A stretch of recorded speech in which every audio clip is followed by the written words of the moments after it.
Regina Cook. I'm 18 years old. I was born in May 8th, 2000.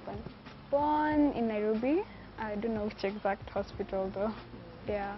I lived in Nairobi for most of my life, but then we moved to Nanyuki in 2015.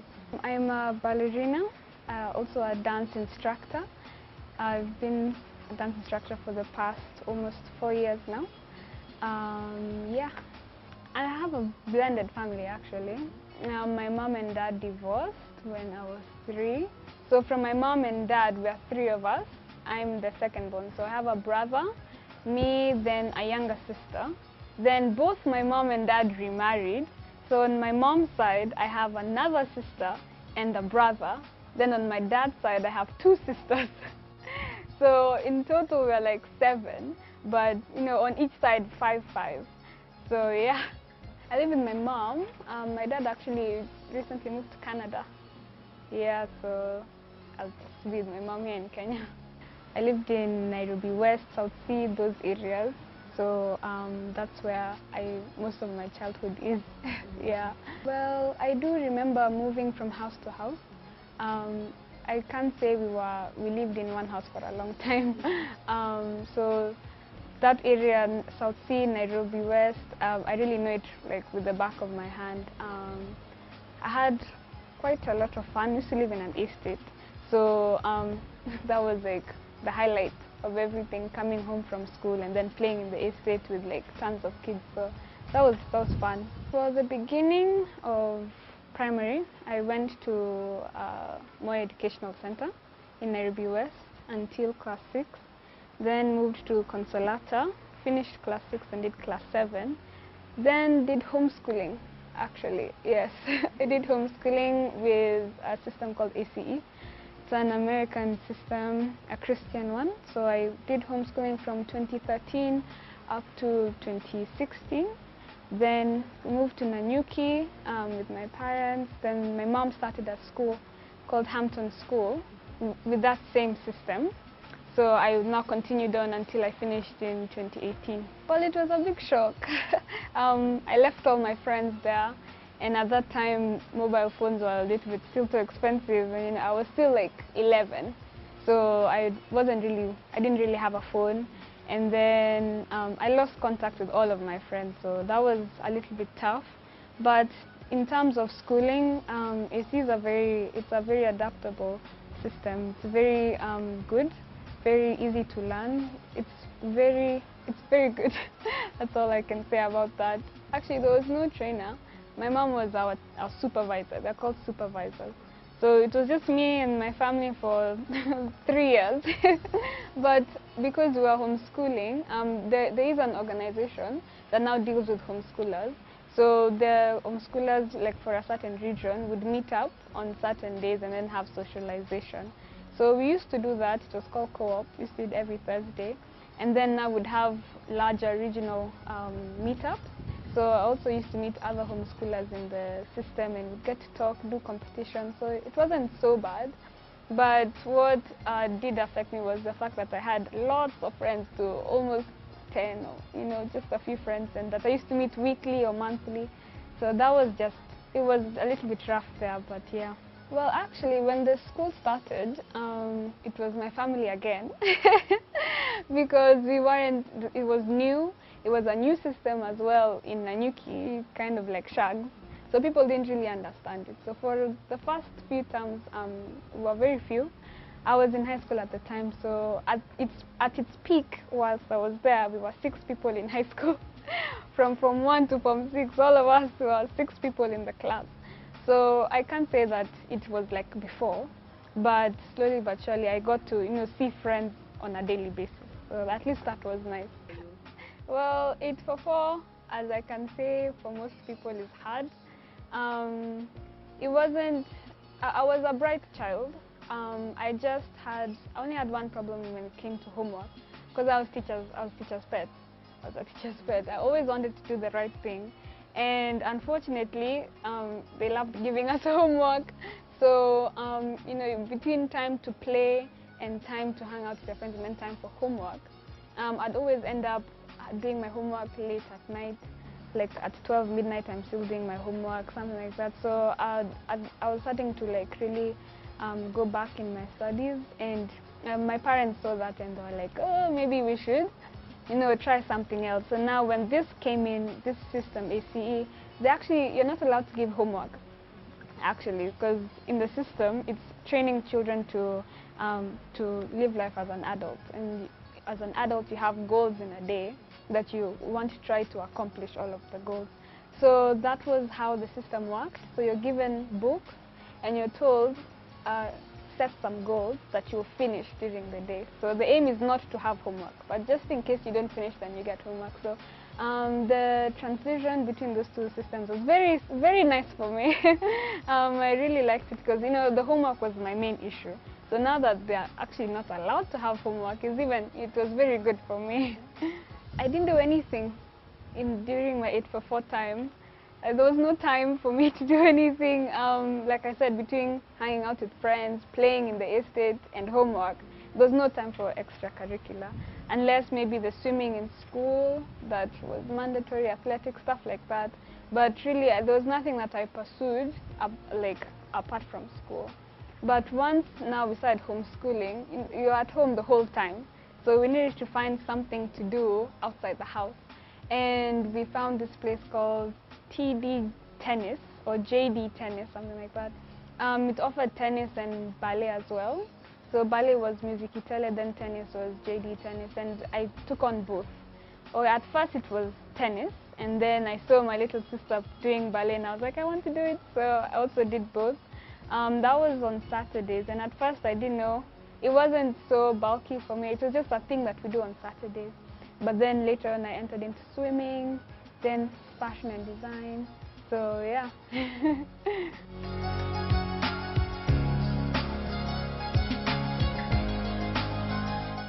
Well, my story for ballet is funny. When I was young, when I was 2 years old, my mom wanted me to be a ballerina. And whenever I'd go to class, I don't know why, but I'd always start crying, like a lot. Cry. Until the ballet teacher one day said, maybe ballet is not for her. So I was sort of expelled from the class. Only for me, 11 years later, to see my sister dancing at the place I said, Musicitele, and I begged my mother to start dancing. So from then on, I've been dancing from Musicitele. I went on to the Academy of Dance and Art in Karen, then continued on to the Dance Center Company, also in Karen, but it's a different one. So it's been almost 8 years of me dancing, and I don't think I'm going to stop.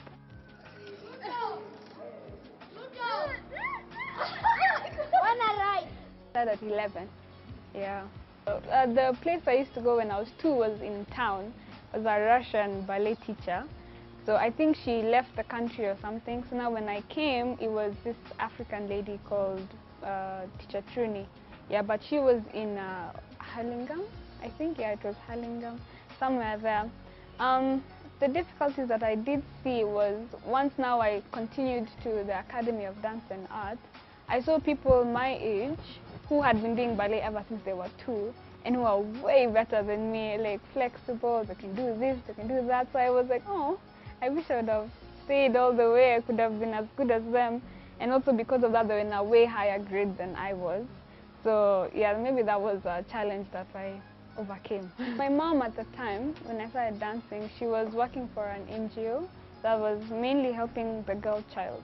So she used to have a lot of meetups, and as you're telling people to give you money, it was kind of interesting for, you know, some entertainment to happen. So I used to dance a lot for those types of events.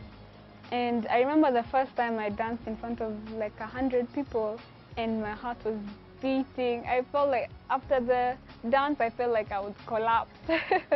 But at the end of it, it was fine. I realized that it's not really a one-time thing. It's not a one-time feeling, because the whole time, you know, people think, well, before you enter stage, you have this like anxiety. But for me, it was the whole time I'm on stage. Like, I feel like I'm going to trip, or I'm going to fall, or I'm going to just, you know, do something wrong. So as time went on, I got to deal with that anxiety, and it was rough at first, but it got me going. Well, I can't say I really overcame that fear. I still have it every time I go on stage, but I've learned to deal with it. Like, I've learned to use that energy to perform better instead of just, feeling scared. The second and third time, like, it was just, I don't know, it was more like the first time because it was still fresh, still new. But as time went on, like I said, I learned to deal with it in a good way. I'm old. Okay. What other ones do you do? Should we do We can stand. No, we should do like go. Regina, we should do this one. Oh, Regina, this one.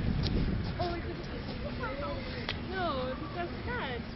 I love it. I love dancing so much. Like, I feel tingling sensations when I'm dancing, whether it's in front of people or it's just by myself. I really love expressing myself with dance. But I am interested in other things. I was a swimmer for a while. Then I also did horse riding at some point. I'm a fashion designer. I actually won some medals for that in America at an international competition. So I also love acting. Actually, recently I did a play called Kismet, and the governor of Nanyuki was there to witness it, and he said it was fantastic, so that was good. When it comes to arts and extracurricular things, like I can say I deal nicely with them. Like, I am very conversant, very good at most of them. But I can say my top 3 would have to be dancing, fashion and design, and maybe swimming. Yeah. At first, I didn't want to go to university because the ballet I did, the dance I did, didn't really need university. But my dad said I have to get a degree. So I want to do fashion and design as a diploma, and then human anatomy as a degree. But when I researched about it, the only career that one can get from such a course is to be an anatomist, which basically does human research on how to heal diseases or how to have the human body in space, for example. But unfortunately, to be an anatomist, you have to have a PhD in human anatomy and have some teaching experience, some lab experience. So that's almost 10 years.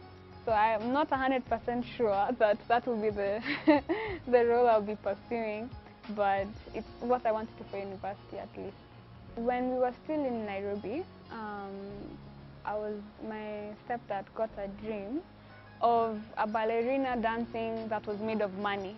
And at first he didn't understand what it was. But fast forward, we moved to Nanyuki, and whilst I was in Nanyuki, there were no ballet schools anywhere, and I needed to continue with my training.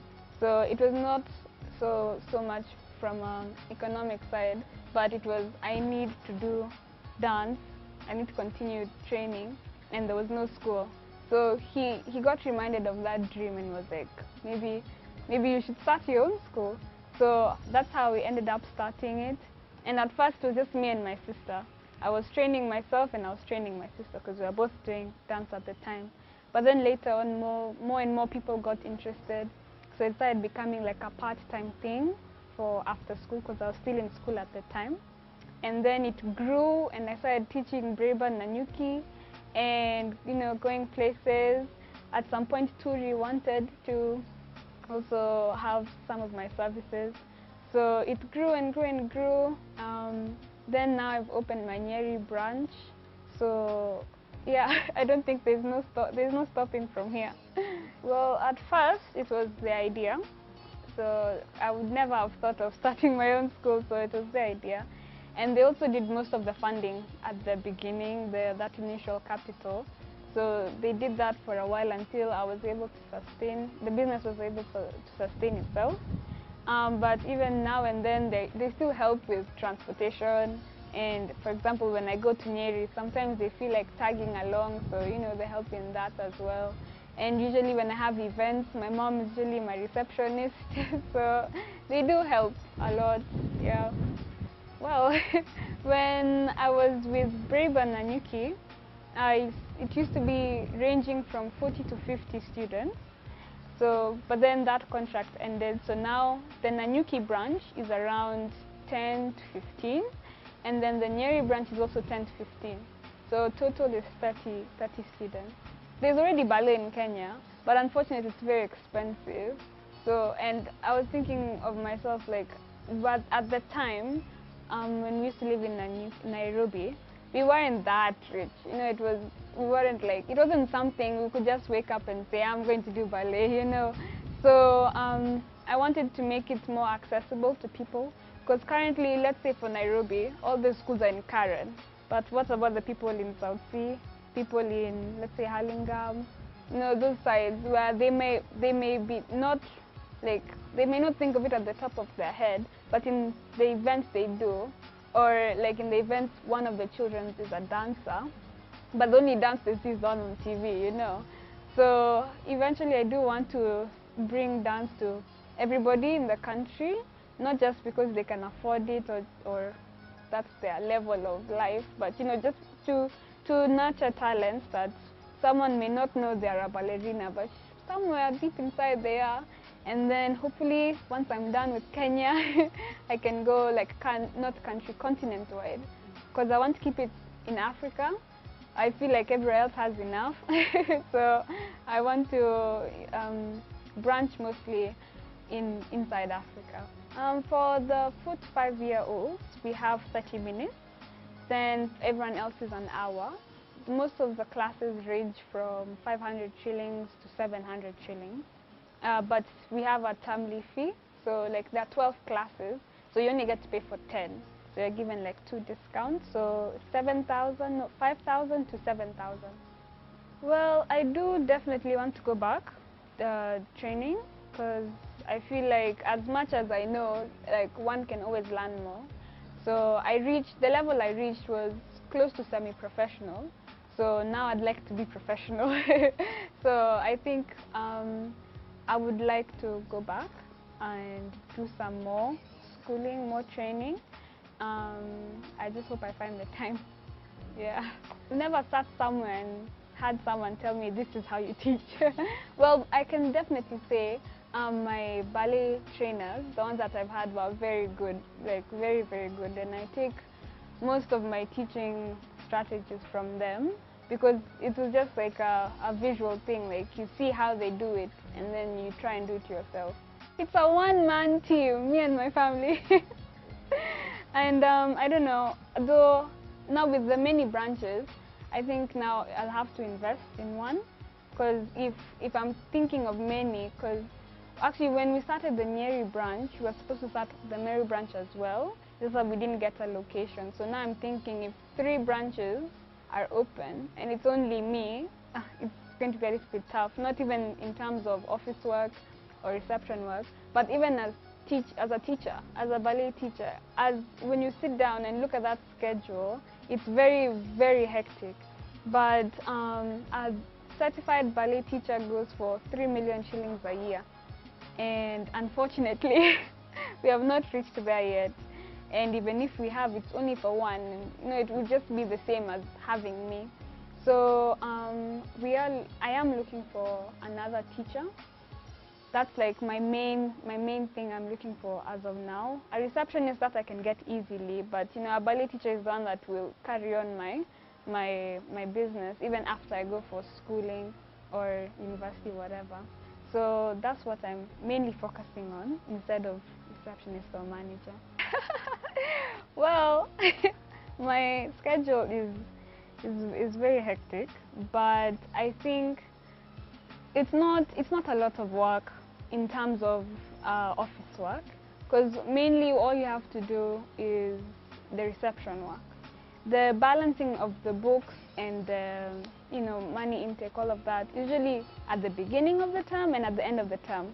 So at the beginning people are paying in fees, and at the end of the term you're checking who hasn't paid the fees, you see. So the middle is where now I can get time to rest, time to do other things like sell ballet things. So I also, inclusive of the teaching, like when I take ballet to Nyeri, they don't necessarily have a place to get those items that they need. So I also provide those. So during the middle of the term, that's when I have time to branch out, do other things as well. So yeah. For the younger ages, right now we're just building their foundation.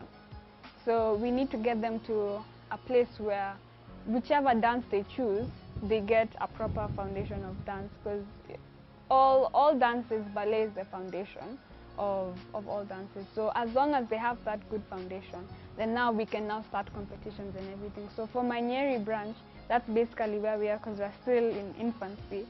That's where we are still trying to form them and let them have good posture, good all those things.